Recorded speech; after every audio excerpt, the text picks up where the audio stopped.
SuredBits, and we are a Bitcoin protection company. And now, for you to understand what we do, I have to tell you what Bitcoin is. So Bitcoin is like electronic or digital cash. It's not something you physically hold in your hand. And when you see Bitcoin, there's capital and lowercase. When it's capital, it's the actual network that you're speaking of, and then B, the lowercase b, is the actual currency, like the dollar. So Bitcoin is decentralized, and decentralized means there's no central authority. There's no government that prints it. There's no banks. There's no middlemen necessary to complete transactions. It's completely peer-to-peer. So I can send a transaction from myself to Chris right now in seconds.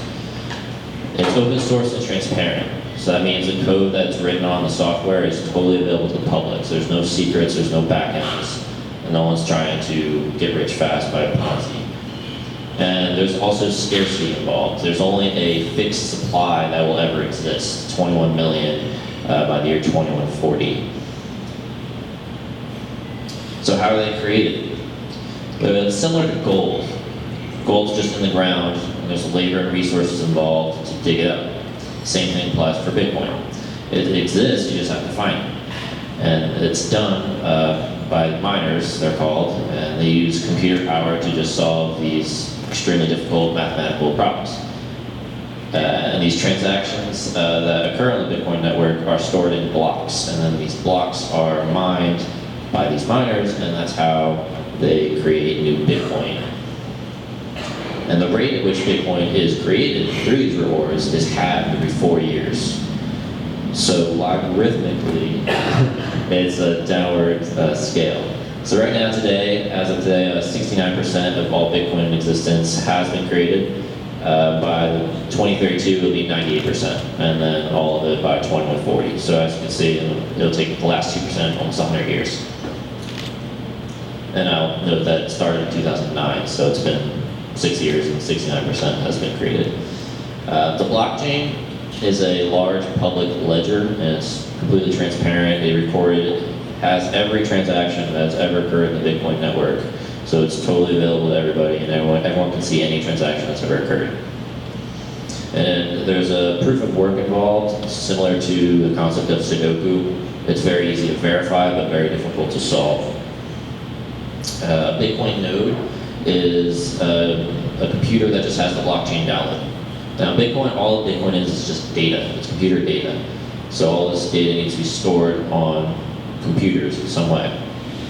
And the blockchain right now is roughly 50 to 60 gigabytes, so it is pretty big.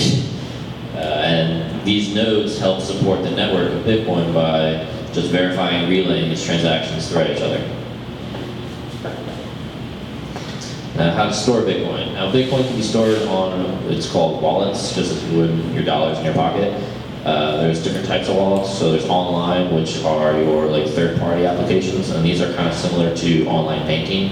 So these are kind of going against the fundamentals of Bitcoin by being a bank, and then you also have hardware devices where actually a piece of hardware in your hand that encrypts these Bitcoins. You can have paper wallets that actually have the long string of texts and the QR codes on them.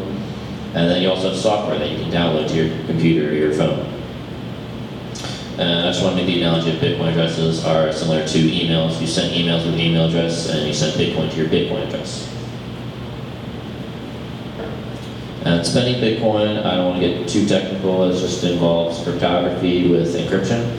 And so you have a private key, which is a very, very long password. As you can see on the bottom, that's an example of a private key. It's something you don't really create or nothing you can remember. And once you lose this private key, you can't recover it. And another thing that should be noted is whoever has access to this private key can spend your money. So it's very important to keep that private key safe and only accessible by you. So the pros and cons, well, the biggest one is it's the epitome of financial freedom. You get to be your own bank. You store your money, control it, spend it however you want, whenever you want. And if you recall, about a month ago, a little thing happened in Greece with capital controls. And that's impossible with Bitcoin because you control it. The banks don't. Another thing is it can't be reproduced at will by any government. The dollar can be made by the US whenever they want. spread printing press. That doesn't exist in Bitcoin land. And another thing, it's universal and fast, while being very inexpensive. So I can send any transaction right here, it would still be the same speed as if I sent someone's money to China, and it'd still be the same cost. The cons right now are the responsibility of actually storing your own Bitcoin. People are new to that concept. People are used to having just trust banks, but it's a new concept, and I think it's all for the better. And also, there's no forgot your password. You always have those at the bottom of almost every website or your email. There's no reset. Once you forgot it, it's gone. That's your private key. Once you forget it, you can't recover it. And that's what we are solving. Another thing, there's a learning curve, so it serves as like a barrier to entry, and you kind of have to have a somewhat technical interest in wanting to educate yourself on this before you actually should buy Bitcoin and store it. And then there's also the negative stigma. If you ever heard Bitcoin, it's got a lot of association with drug money, but does anybody know what the most used currency for drugs is? US dollar. So this is just a little map of what Bitcoin is without us and then with us. So if you receive Bitcoin and you lose your private key, it's gone forever, you can't recover it at all. If you receive your Bitcoin, you use us, and then you somehow lose your private key, the Bitcoin can be sent out using a piece of Bitcoin technology called unlock time, and then it's recovered through our service. So unlock time is just similar to the concept of a post-date check. We just create transactions that are conducted in the future. And with this, we're able to prevent any loss of those private keys, which today is estimated to be around 4 million Bitcoin, and that's estimated to be around $1 billion.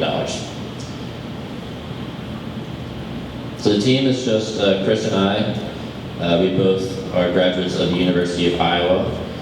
Chris worked at State Farm for over a year, and I worked at a bank in New Jersey for a year and a half before joining. 6 months ago, we were in Silicon Valley in a Bitcoin-only incubator, and after which we returned in June. We came back to Iowa, and happy to say we were pre-funded, or pre-seeded funded with Bitcoin. And this isn't really what we're related to. I was just talking about this new side project we're doing in daily fantasy sports. It's similar to fantasy sports in that they're season long, but with daily fantasy sports, it's every day. And this is one of the newer, more popular growing industries in the sports world.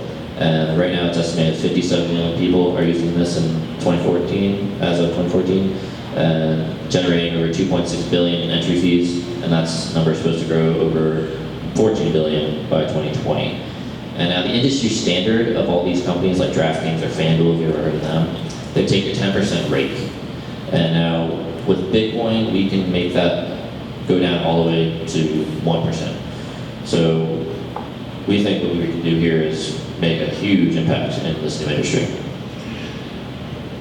And since I know Sarah will already ask it, I will just say, what we could use from you guys is just new users, anyone who's just generally interested in wanting to learn more or wanting to test our product. Potential interns, if anybody knows anybody that would want to be interested in working with us. We also are in talks with a student at the university in Iowa City to create a university Bitcoin club. And anybody that wants to join that, we can definitely give some more information on that. And just in general, the Bitcoin community. If anybody wants to network or get coffee, we're always available. So yeah, we'll take questions on Bitcoin or SuredBits, whichever.